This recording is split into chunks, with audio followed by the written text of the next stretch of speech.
নমস্কার, আমি মৌ। আজ আমি আপনাদের যে গল্পটি পাঠ করে শোনাব সেটি বিমল করের লেখা একটি খুব মজার হাসির গল্প, যোশীডির বড় মামা। আশা করি আমার গল্প পাঠ আপনাদের ভালো লাগবে।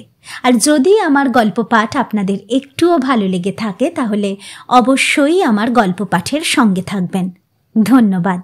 শুরু করছি আমার আজকের গল্প পাঠ, বিমল করের লেখা একটি খুব মজার হাসির গল্প, যোশীডির বড় মামা।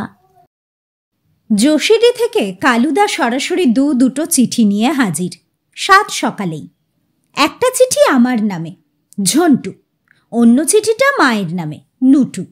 আমাকে চিঠি লিখেছে বড় মামা, মায়ের চিঠি এসেছে মামির কাছ থেকে। অত সকালে কালুদাকে দেখে আমরা একটু ঘাবড়েই গিয়েছিলাম।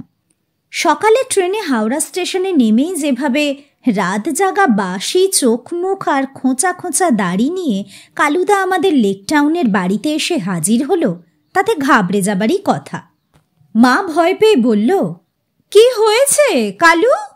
কালুদা বলল, ভয়ের কিছু নেই পিসিমা, চিঠি নিয়ে এসেছি। কালুদা বড় মামার কাছেই থাকে, বছর 10-12 বেশি বই কম নয়। বড় মামার যোগ্য সাগরেদ। আমার বড় মামার নাম মহাদেব দত্ত, মামির নাম মহাদেবী। বাপের বাড়ি থেকে দেবী নাম নিয়েই এসেছিল বড় মামি। শ্বশুর বাড়িতে এসে একসময় দেবীর আগে মহা যোগ হয়ে গেল, হবারই কথা। মামা মামি দুই সমান, দাড়িপাল্লায় চাপালে মানে ওজনে চাপালে কেউ কারো থেকে কম নয়, স্বভাবেও সমান সমান। আত্মীয়রা বলতো, যেমন দেবা তেমন দেবী। বড় মামার চিঠি পড়ে আমি হাসবো না কাঁদবো, বিছানায় গড়াবো না মাটিতে লুটোবো, পেট ব্যথার ওষুধ খাবো না মাথা ঘোরার, কিছুই ঠিক করতে পারলুম না। শেষমেশ হাসতে হাসতে বিষম খেয়ে মরে যাচ্ছিলুম আর কি। মা এসে বলল, এত হাসছিস কেন, মরবি? আমি বললুম, মামা পাগল হয়ে গেছে, টোটাল ম্যাড। মায়ের হাতে ছিল মামির চিঠি। মা চিঠি দেখিয়ে বলল, বৌদি কাশি চলে যাচ্ছে, লিখেছে সংসারে আর থাকবে না, ঘেন্না ধরে গেছে। তা ধরতে পারে, মামির আর দোষ কোথায়? মামা যোশীডির বাড়িতে পাগল পোষার ব্যবস্থা করছে, মামা কি লিখেছে শুনবে? বলে আমি মামার চিঠিটা পড়তে লাগলাম। ঝন্টু মহারাজ, এই পত্রে আমার আশীর্বাদ সহ তোমায় কয়েকটি প্রয়োজনীয় কর্মের দায়িত্বভার ন্যস্ত করিতেছি। আমার যোশীডির বাড়িটির পূর্ব দিকে যে আউট হাউসটি আছে, সেই বাড়িটিতে আমি একটি পাগল পালন নিবাস খুলিব। অনেক ভাবিয়া চিন্তিয়া আমি এই কাজটি করিতে যাইতেছি। এ জগতে যথার্থ পাগল পাওয়া ভার, উন্মাদ, খ্যাপা, বাতিগ্রস্ত, শেয়ানা প্রভৃতি পাগল বিস্তর। ঈশ্বরের জগতে বাঁদরের সংখ্যাও অনেক, আর সর্বত্রই তাহারা বিচরণ করিতেছে। হায় রে, 2-10টি যথার্থ পাগল নাই। আমার এই সাধু সংকল্পে তুমি আমার সহায় হইবে এই ভরসা করি। নিচের বিজ্ঞাপনটি কলিকাতায় বড় 2টি কাগজে আজই দিয়া আসিবে, যাহাতে আগামী রবিবার অবশ্যই প্রকাশ পায়। আর তোমায় টাকা পাঠালাম, বিজ্ঞাপন প্রকাশ পাইলেই 5 কপি করিয়া কাগজ কিনিয়া এখানে চলিয়া আসিবে, অন্যথা না হয়। ইন্টারভিউয়ের সময় তোমাকে আমার প্রয়োজন, আশীর্বাদ জানিবে। ইতি তোমার বড় মামা।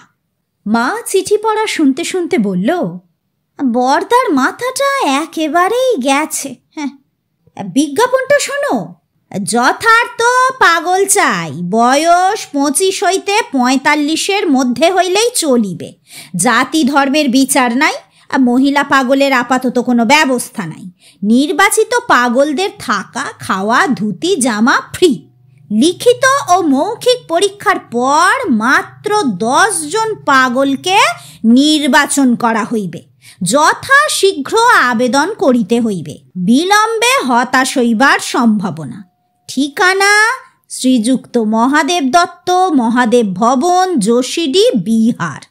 মা ততক্ষণে গালে হাত দিয়ে মুখ হাঁ করে দাঁড়িয়ে আছে। কথা বলতে পারছিল না। শেষে কোনো রকমে বলল, বৌদির কপাল, সারাটা জীবন জ্বলে পুড়ে মরল।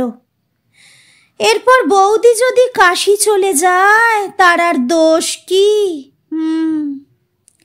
যাবে না, যাবে না, দাঁড়াও না, আমি যাচ্ছি, মামিকে ঠিক ম্যানেজ করে ফেলবো। তুই যাবি? যাব না, বড় মামার হুকুম।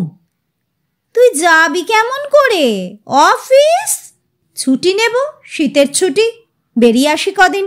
তুইও পাগল, নারানাং মাতুলম ক্রম। বলে আমি হাসতে লাগলুম। চেনাশোনা আর বন্ধু বান্ধব না থাকলে কোনো কাগজেই বোধহয় আমি ওই অদ্ভুত বিজ্ঞাপন বার করতে পারতাম না, টাকা দিয়েও নয়। তা কাগজওয়ালাদের হাসি ঠাট্টা হজম করে বিজ্ঞাপনটা বার করা গেল। কৃতিত্ব স্বপনেরই। ডিসেম্বর মাস চলছে, কলকাতার গায়েও শীত ধরেছে সবে। বছর শেষের ছুটি নিয়ে নিলাম অফিস থেকে। তারপর যোশীডির গাড়ি ধরলাম। যোশীডি কলকাতা নয়, পৌষ পড়ার মুখেই শীত পড়ে গিয়েছিল। আমিও বেশ তৈরি হয়ে এসেছিলুম। গরম জামা কাপড় তো ছিলই, মাফলার মাংকি ক্যাপও নিতে ভুলিনি। যোশীডিতে আমার মামার বাড়িটিকে ভূতের বাড়ি বললেও বলা যায়। পাঁচিল ঘেরা মস্ত সীমানা, যদিও পাঁচিলের অনেক জায়গা ভেঙে পড়েছে। পুরনো হয়েছে তার চেহারা, শ্যাওলা ধরেছে, কালো হয়েছে, ফাটলের গায়ে গায়ে লতা পাতা। মামা সদ্য সদ্য পাঁচিল সারানোর কাজে মিস্ত্রি মজুর লাগিয়েছে দেখলাম। গাছে গাছে চারিদিক ভরা, ইউক্যালিপটাস, দেবদারু, আম, জাম, নিম, কি নেই। ফুল বাগান নষ্ট হয়ে গিয়েছিল, আবার নতুন করে বাগান তৈরি হচ্ছে। দক্ষিণের দিকে এই বাংলো বাড়ি, বড়ই। পেছনে কুয়ো, পূবে একটা ব্যারাক গোছের বাড়ি। তা ছোট নয় তেমন, ঘর বারান্দা রয়েছে। এই বাড়ির কাজেও সবে মিস্ত্রি মজুর খাটতে শুরু করেছে দেখলাম। মামা ওখানে পাগল পালন নিবাস বা আশ্রম খুলবে। আমার বড় মামা ছিল পুলিশ দারোগা। জীবনে একটাও চোর ছেঁচোর তিনি ধরেনি, ডাকাতও নয়। থানায় যাদের ধরে আনা হতো, মামা তাদের জিলাপি, বুন্দিয়াকা লাড্ডু, নিমকিন খাওয়াতো। ফলে মামা যখন যেখানে রাজত্ব করেছে, চোর ছেঁচোররা খুব শান্তি স্বস্তিতে ছিল। বড় চুরি করতো না, লজ্জা পেত। হোলিতে মামাকে মিষ্টি মাস্টার ভেট দিয়ে যেত খুশি হয়ে। এহেন মামার কিন্তু বেশ নাম হয়েছিল। সবাই ডাকত মহাদেব দাগাজি বলে। দাগাজি মানে দারোগাজি। চাকরিতে 10 ঘাটের জল খেয়ে বড় মামা যখন রিটায়ার করল, তখন যোশীডির এই পুরনো বাড়িটাই কিনে ফেলল। বাড়িটা ছিল এক অ্যাংলো ইন্ডিয়ান সাহেবের। সাহেব ছিল না, মেম সাহেব জলের দরে বাড়ি, জমি, বাগান সব বেচে দিয়ে চলে গেল কানপুর। বড় মামা তার জনাচারেক পুষ্যি নিয়ে জাঁকিয়ে বসল বাড়িটাতে। দাদুর রেখে যাওয়া টাকা পয়সা আর মামার গচ্ছিত মিলে ভালোই জমেছিল ব্যাংকে। মামা মামির কোনো সন্তান নেই, আছে কালুদা, রামভরত, গোপিয়া আর করুণাদি। বাড়িতে ঢুকেই মামা কয়েকটা কাজ সেরে নিয়েছিল। লিলি লজ নাম পাল্টে বাড়ির নাম করেছিল মহাদেব ভবন। বসার ঘরে মস্ত মস্ত ছবি টাঙিয়েছিল। শ্রীকৃষ্ণ, বুদ্ধ, যিশুর, ছিল রামকৃষ্ণদেবের ছবি, বিবেকানন্দর, আর আমার দাদুর, দিদিমার। শোবার ঘরেরও পাল্টেছিল কিছু কিছু। মামির রান্নাঘর হয়েছিল এ প্রান্ত থেকে ও প্রান্ত। পাখি, কুকুর, বেড়াল মামার না ছিল কি। মামার আদরের কুকুরকে মামা ডাকত গোল্ডি বলে, মানে ওরে আমার সোনা। কুকুরটা 16 আনা নেড়ি, খালি খেত আর ঘুমিয়ে থাকত, কাউকে কামড়াতো না। ঘরে ব্যাঙ ঢুকলে সে বেটা ভয়ে লেজ গুটিয়ে পালাতো। আমি বছরে 2-3 মামার কাছে আসতাম। মামা যে আমাকে ভীষণ ভালোবাসে, মামিও। বাড়ি আসতে না আসতেই মামা বলল, এসেছিস বাঁচালি বাঁচালি, তোমার বিজ্ঞাপন বেরিয়ে গেছে। জানি, অলরেডি 3টে চিঠি এসে গিয়েছে, আরও আসবে। তবে বুঝলি ঝন্টু, ওই যথাশীঘ্র কথাটা বদলে দিলেই হতো। ওই আরও 7টা দিন গ্রেস দিয়ে একটা তারিখ থাকা দরকার ছিল। হ্যাঁ, লোকে দেখবে তবে না দরখাস্ত করবে। লোকে নয় মামা, লোকে নয়, পাগলে দেখবে তবে না। ইয়েস ইয়েস ইয়েস, তা তুই 10-15টা দিন থেকে যা। দেখি দেখি কি রে, এত বড় কাজ তুই না থাকলে চলে? মামির খবর কি? দেখে আয়, বাক্স গোছাচ্ছিল কাশি যাবে। আমি বললাম যাবে যাও কাশি, আই ডোন্ট কেয়ার, বাজাবো আমি বাঁশি। হেসে ফেললুম। মামাকে আমি চিনি, মামি না থাকলে মামার চলে না। তবে হ্যাঁ, মামা বাঁশি বাজাতে জানে, আর বাঁশি। অনেকে তাই মামাকে বাঁশি দারোগাও বলতো আড়ালে। মামার কাছ থেকে মামির কাছে গিয়ে দেখলুম তুলসী পাতা, গোলমরিচ, আদার রস দিয়ে মামি 1 ঘটি চা করছে। বলল, তোর গলা পেয়েছি, নুটু কেমন আছে? তোর বাবা, বাড়ির আর খবর কি? খবরাখবর দিয়ে বললুম, তুমি কাশি যাচ্ছ? মা আমাকে পাঠালো, বলল তোর মামি কাশি যাচ্ছে, তুই সঙ্গে যা। কাশিতে এখন ভীষণ প্লেগ লেগেছে, কখন কি হয়। মামি আঁতকে উঠে বলল, হ্যাঁ, প্লেগ?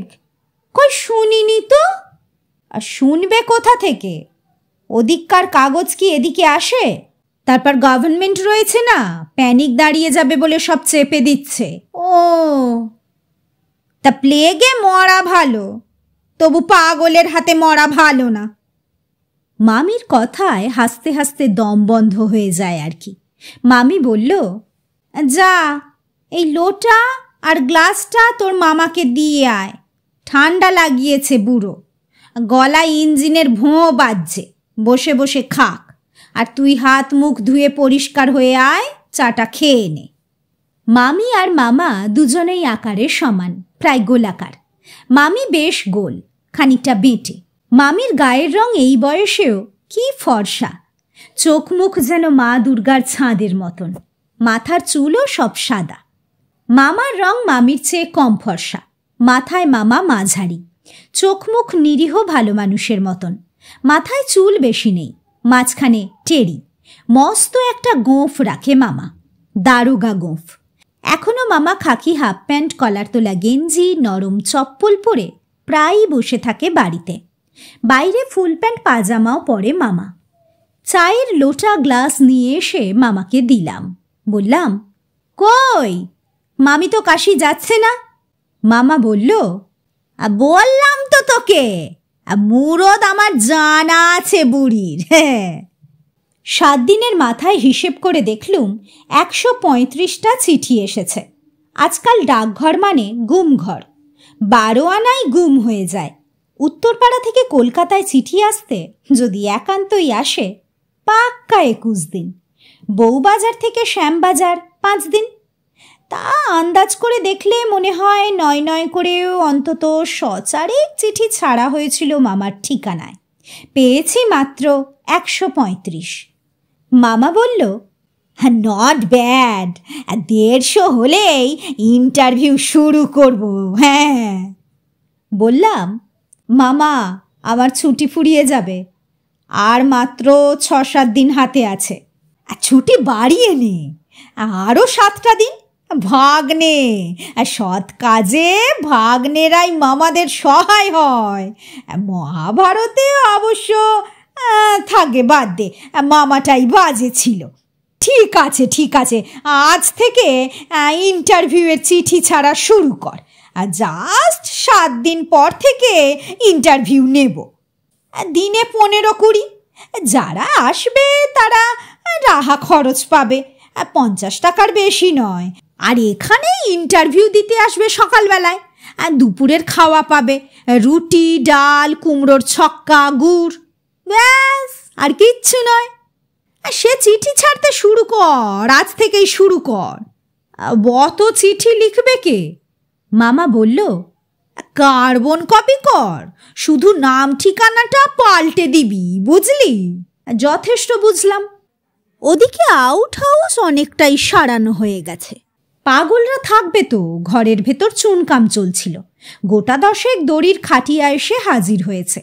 বিছানাপত্র কম্বলের ব্যবস্থা হচ্ছে।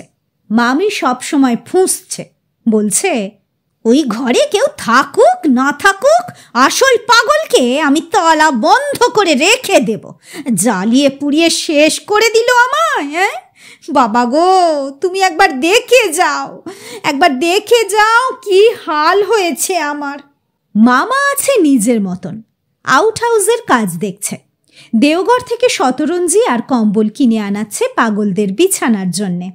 ওদিককার কুয়োতলা পরিষ্কার করিয়ে ব্লিচিং পাউডার ছড়িয়েছে এক গাদা। এরই ফাঁকে ফাঁকে মামা আমার সঙ্গে পরামর্শ করে নিচ্ছে ইন্টারভিউটা কিভাবে নেওয়া যায়। লিখিত প্রশ্নের উত্তর তো সবাই দিতে পারবে না, কারণ লেখাপড়া হয়তো জানে না তারা। তখন লিখিত প্রশ্নের 50 নম্বর কিভাবে অ্যাডজাস্ট করা যাবে? মৌখিক প্রশ্ন নিয়ে অবশ্য সমস্যা নেই। মামা বলল, ঝন্টু, যারা লেখাপড়া জানে না তাদের প্রতি আমাদের মানবিক কর্তব্য আছে, নয় কি? সাধু বাংলা সাধু প্রস্তাব। বললাম, তা আছে। মামা বলল, তাহলে ওদের মণ্ডল কমিশনের অ্যাডভান্টেজ দিতে হবে, ঠিক কি না? হাসতে গিয়ে আমার পাজামার কোমরের দড়ি ছিঁড়ে গেল। 10 দিনের মাথায়, মানে আমি যোশীডি আসার 17 দিনের মাথায় শুরু হলো ইন্টারভিউ। মামা বাংলো বাড়ির বারান্দায় টেবিল, খাতা, কাগজ, কলম, রুল, ফিতে, হান্টার, বেঁটে দূরবীন মানে বাইনাকুলার ছিল, কিছু কলা, ভিজে ছোলা আর কত কি নিয়ে বসে আছে। পাশের চেয়ারে আমি। আউট হাউসের দিকে জনা কয়েক পরীক্ষার্থী পাগল। মামা ঘড়ি দেখল, বেলা 9টা। কালুদা সামনে দাঁড়িয়ে। মামা বলল, ঝন্টু, আরম্ভ করা যাক। হ্যাঁ, শুরু হোক। মামা কালুদাকে বলল, যাও নিবারণ গুঁইকে ডাকো। নিবারণ গুঁই এলো। তালপাতার সেপাই, পরনে পাজামা, গায়ে ছেঁড়া জামা, তার ওপর এক বেখাপ্পা সোয়েটার, একটা খদ্দরের চাদর কোমরের কাছে বাঁধা। মামা শুরু করল, নাম কি হে তোমার? হ্যাঁ, নিবারণ গুঁই। বাবার নাম? পতিতচরণ গুঁই। দেশ বাড়ি কোথায়? জেলা গোড়া, বাঁকুড়া। কি করো তুমি? আজ্ঞা কিছু করি না। আর লেখাপড়া জানো? না আজ্ঞা। আর তুমি যে ঠিকঠাক পাগল তার প্রমাণ কি? এ তো জানা কথা সাহেব, আমার বাপ পাগল ছিল বটে, আর ঠাকুরদাও পাগল ছিল। আমরা পাগলের বংশ, মায়ের দিক থেকেও 3 পুরুষ। তোমার বনে দিয়ানা আছে, ভালো কথা, ভালো কথা। এবার বাপু এই বারান্দায় হাঁটো তো, হাঁটো হাঁটো হাঁটো। নিবারণ হাঁটতে লাগলো। মামা টেবিল থেকে বাইনাকুলার তুলে নিয়ে তাকে দেখতে লাগলো। হাঁটা শেষ হলো।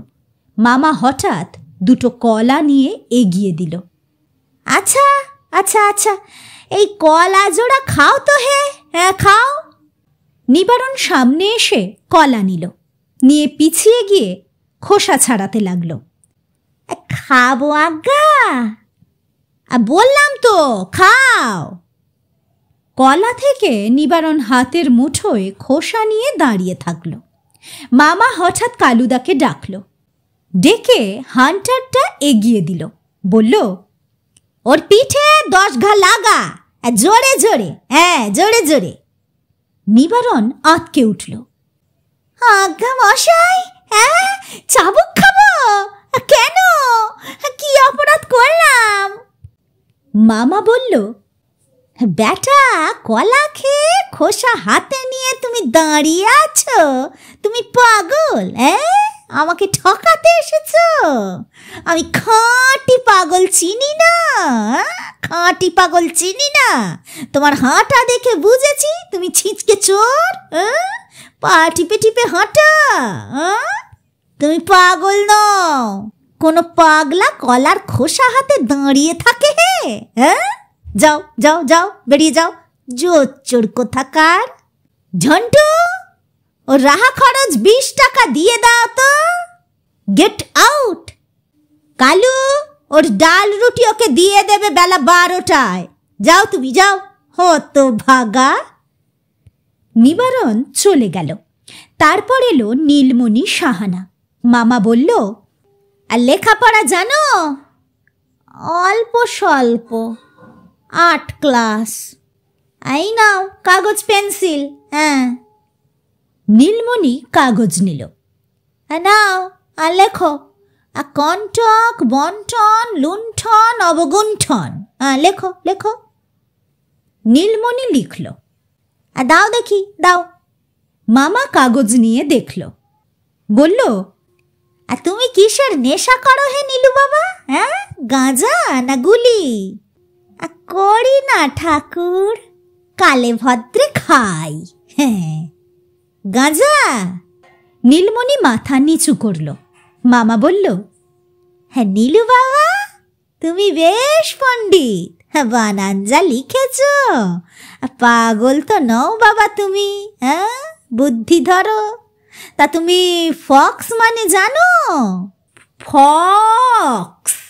হ্যাঁ, ফক্স। শুনেছি বাবা। শুনেছ বটে? হ্যাঁ, শুনেছ বটে। এবার জেনে যাও, তুমি একটি স্লাই ফক্স। মাগনায় খাওয়া পড়ার লোভে পাগল সাজতে এসেছ। তোমার তো সাহস কম নয়। আমি 32 বছর পুলিশে ছিলাম, মহাদেব দারোগা। আমায় ফাঁকি দেবে?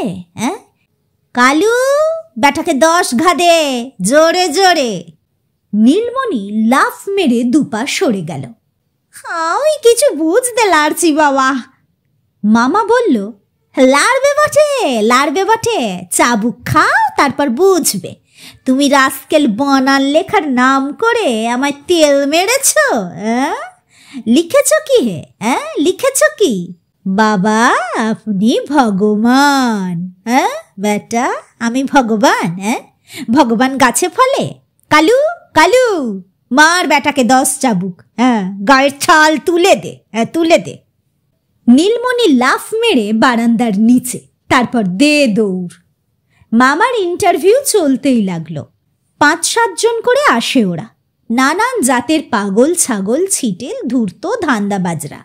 আজকালকার দিনে যোশীডির মতন জায়গায় মাগনায় থাকা খাওয়া আসবে না কেন? মামা তাদের হরেক কায়দায় পরীক্ষা করে। কাউকে ওঠবোস করায় 50 বার, কাউকে বলে নাচতে, কাউকে বলে ডিগবাজি খাও 30 বার, কাউকে 10 ঘটি জল ঢকঢক করে খেয়ে হামাগুড়ি দিতে বলে। এইসব দেখে শুনে আমি বললাম, মামা তুমি যে ঠকবাজতে গাঁ উজাড় করে ফেললে, এত পাগল আসছে, তোমার পছন্দ হচ্ছে না? মামা হাতের কাগজ দেখিয়ে বলল, কেমন করে হবে বল? এরা কেউ 100-র মধ্যে 30 নম্বরও পাচ্ছে না। পাস মার্ক বলে একটা কথা আছে তো। গ্রেস দাও। আমাদের টাইমে গ্রেস ছাড়া কিছু হয় না। তাই দেব, আর 2 দিন দেখি। শেষ পর্যন্ত এলো বংশীমণ্ডল। দেখার মতন চেহারা। আবির্ভাবও চোখ চেয়ে দেখতে হয়। মানুষটা ঢ্যাঙা, রং কুচকুচে কালো, টকটকে লাল চোখ, এক গাল খোঁচা খোঁচা দাড়ি, পরনে তাপ্পি মারা জিন্সের প্যান্ট, গায়ের ছেঁড়া ফাটা জামার চারিদিকে নানান ছাপছোপ, একটা হাত কাটা বেয়ারা কোট গায়ে, মাথায় জকি ক্যাপের মতন এক টুপি। লোকটার 2 কাঁধে 2 বিচিত্র জিনিস ঝুলছে। এক কাঁধে দড়ি দিয়ে বাঁধা একটা মোটর গাড়ির প্যাঁক প্যাঁক হর্ন, আর অন্য কাঁধে এক হাঁড়ি ঝুলছে, বোধহয় অ্যালুমিনিয়ামের হাঁড়ি। কিন্তু এত চিটকালো যে বোঝাই যায় না ওটা কিসের। হাঁড়ির মুখ ঢাকা, পাশে কয়েকটা ফুটো। মামার কাছে এসেই বংশী স্যালুট করার ভঙ্গিতে মাথায় হাত ঠেকিয়ে বলল, গুড ইভিনিং স্যার। বলার আগে অবশ্য মাথায় জকি টুপিটা খুলে নিয়েছিল। আহা, সে কি চুল! সজারুর কাঁটা বললেও চলে। বংশীর কথা শুনে আমি সকালবেলায় গুড ইভিনিং? মামা গম্ভীর হয়ে বলল, good evening. Name? Bangshi Mandial. Mondal? Yes sir. বাবার নাম? আয়েশা মান্ডিয়াল। আয়েশা? সে তো মেয়েদের নাম। 1 মিনিট স্যার। বলে লোকটা তার কাঁধ থেকে হাঁড়ি আর হর্ন নামিয়ে রাখল, রেখেই এক ডিগবাজি। তারপর 2 হাত মাটিতে রেখে মাথা নিচু, পা উঁচু করে থাকলো সামান্যক্ষণ। আবার সোজা হয়ে দাঁড়ালো। দাঁড়িয়ে মাটি থেকে পেঁচানো প্যাঁক প্যাঁক হর্ন তুলে নিয়ে কানে রেখে বাজালো বার কয়েক। আমি একেবারে হাঁ। বংশী এবার হাসল, বলল, বাবার নাম ফকির মান্ডিয়াল। মামা যেন একটু থমকে গিয়েছিল, বলল, তুমি ওটা কি করলে? হ্যাঁ, খেলা দেখাচ্ছ? হ্যাঁ, খেলা? নো স্যার, আমার মাথার ঘিলু সাইড চেঞ্জ করে। হ্যাঁ, সে কি? হ্যাঁ স্যার, ওয়ান্স আপন এ টাইম আমার এই মাথায় একটা ডাব পড়েছিল ফ্রম এ গ্রেট হাইট, বাড়ির বাগানে স্যার। আমি একেবারে অজ্ঞান। 3 days। তখন থেকেই মাথার ঘিলুটা সরে গেছে। ঘিলুটাকে জায়গায় আনতে হলে আমি ওটা করি। মামা বড় বড় চোখ করে আমায় দেখল। ঘিলু প্লেসিং? ঝন্টু, হ্যাঁ, টেকনিক্যালি পারফেক্ট। হ্যাঁ, কি বলিস? প্রথমে প্লেসিং, তারপর হর্ন মেরে অ্যাডজাস্টমেন্ট। বলেই মামা বংশীর দিকে তাকালো। আর তুমি কি করতে? মালি স্যার, চার্চে মালিগিরি। ক্রিশ্চান? Yes sir. লেখাপড়া জানো? Very little.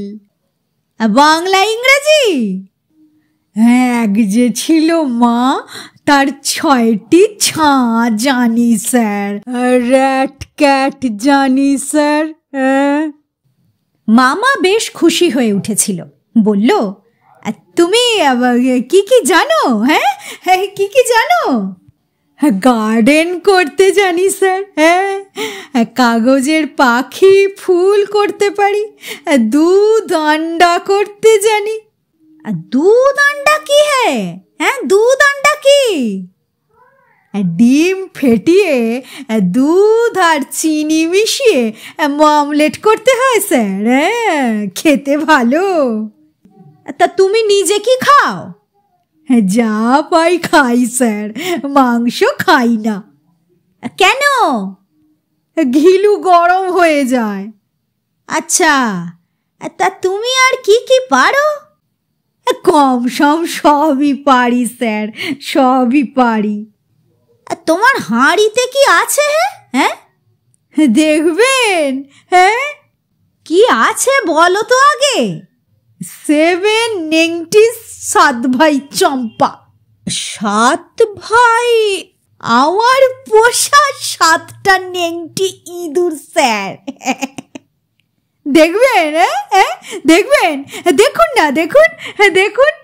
হাঁড়ির মুখ তুলে মাটিতে নামিয়ে দিচ্ছি। ইঁদুরগুলো কোথাও যাবে না, আমার পাশে বসে থাকবে স্যার। বলতে বলতে বংশী মাটিতে বসে তার হাঁড়ির মুখের ওপর থেকে ঢাকা সরিয়ে একটা একটা করে ইঁদুর বার করে আশেপাশে রাখতে লাগলো। ইঁদুরগুলো সত্যিই নেংটি, ছোট ছোট। তারা একটুও নড়ল না। আশ্চর্য! মামা হঠাৎ বলল, ওগুলো তো মাটির। হ্যাঁ, আসল ইঁদুর কই? বংশী নিজের মনেই ইঁদুরগুলো নানাভাবে রাখছিল আর বলছিল, না স্যার, না, এগুলো আসল। আপনি বুঝতে পারছেন না। সকালবেলায় এদের একটু আফিংয়ের ঝিম থাকে। মুড়ি গুঁড়োর সঙ্গে আফিংয়ের জল মিশিয়ে দিই কি না, এখন এরা ঘুমুচ্ছে। রাত্রিরে দেখবেন জেগে গেছে, ঘরময় লেজ তুলে খেলে বেড়াচ্ছে। দিনে এরা ঘুমোয়। বলতে বলতে বংশী একটা একটা করে ইঁদুর তুলে নিয়ে আবার হাঁড়িতে রেখে দিল। মামা বললেন, বংশী, তুমি যথার্থ পাগল। হ্যাঁ, খুব আনন্দ পেলাম, খুব আনন্দ পেলাম। তুমি এখানে থাকবে, তোমাকে নিয়ে শুরু করব বলে আমার দিকে তাকালেন। ঝন্টু, ঝন্টু, এই হলো আসল, ওর কোনো নকল নেই। ইঁদুরের মতো জীবকে র্যাট কিলার না খাইয়ে আফিং খাওয়ায়। আহা, প্রাণী কত মায়া! এতদিনে মনের মতন পাগলা পেয়েছি। হ্যাঁ। মাসখানেক পরে বড় মামার চিঠি পেলাম কলকাতায়। ঝন্টু, গত রবিবার বংশী আমাদের ছাড়িয়া চলিয়া গিয়াছে। যাইবার সময় আমার 2টি প্যান্ট, 1 জোড়া কেটস, ঘড়ি, ট্রানজিস্টার রেডিও, ক্যামেরা ও কিছু চুরুট লইয়া গিয়াছে। তোমার মামির বিশেষ কিছু লয় নাই, গরম শাল ও 50টি টাকা মাত্র। বংশী চলিয়া যাওয়ায় আমার বড় ফাঁকা ফাঁকা লাগিতেছে। এমন একটি মানুষ আবার কবে দেখিতে পাইব জানি না। চিঠি পড়ে বড় মামার জন্য আমারও বড় দুঃখ হচ্ছিল।